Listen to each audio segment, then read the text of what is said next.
Good morning बच्चों। बेटा आज हम 9th क्लास की हिस्ट्री की बुक शुरू करेंगे और जो हिस्ट्री का लेसन है हमारा सबसे पहले वो है फ्रांसीसी क्रांति।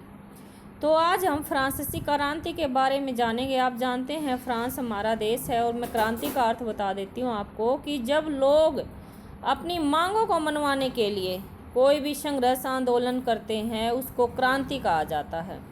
तो ऐसे ही हम फ्रांस की घटना के बारे में पढ़ेंगे कि फ्रांस में जो क्रांति हुई वो किस कारण हुई। सबसे पहले आपने याद रखना कि जो फ्रांस में क्रांति हुई थी वह 14 जुलाई 1789 को हुई थी।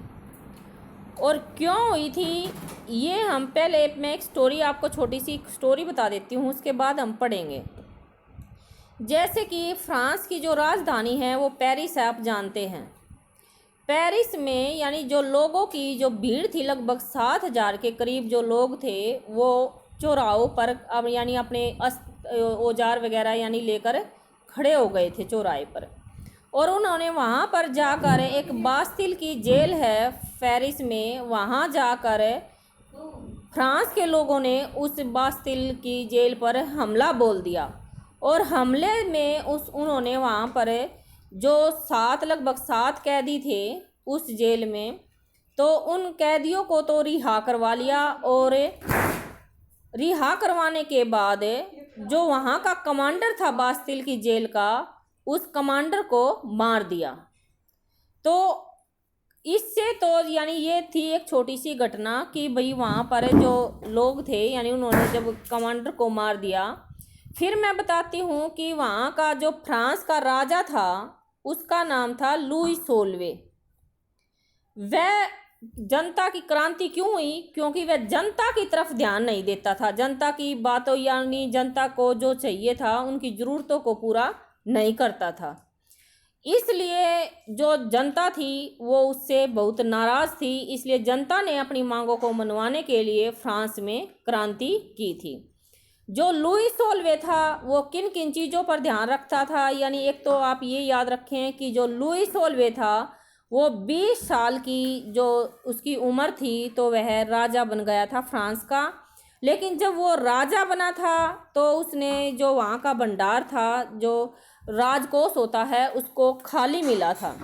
उसके भी कारण हम बाद में पढ़ेंगे कि राजकोष खाली होने के क्या कारण थे। और ज़्यादातर वह अपने शान शौकत पर, अपनी रानी पर, जो उसकी रानी ऑस्ट्रेलिया की थी मैरी एंटोनेट, उस पर अधिक ध्यान देता था।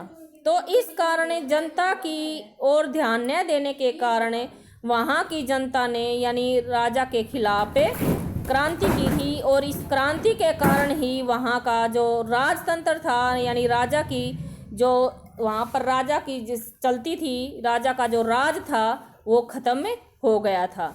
और एक बात इसमें और ध्यान रखनी है कि जो राजा था उसने लोगों को भी 3 एस्टेट में बांट रखा था, यानी 3 तबकों में।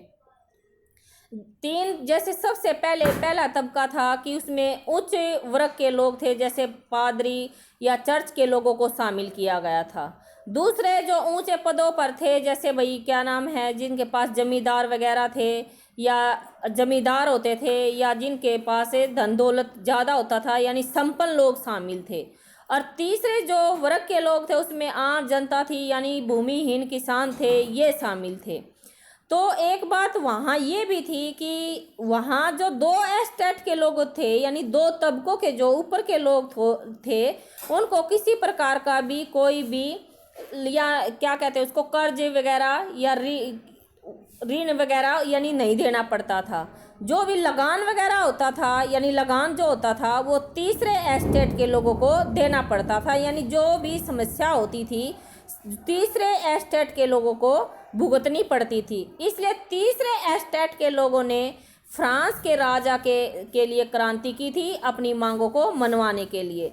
ये मैंने थोड़ा सा बेटा आपको हिंट दिया है कि फ्रांस में जो है क्रांति क्यों हुई थी। इसके बाद मैं कल आपको बताऊंगी कि क्या क्या कारण थे, उसको राजकोष क्यों मिला और तीसरे एस्टेट के लोगों ने फिर कैसे क्या किया। तो थैंक यू बेटा, कल पढ़ेंगे हम।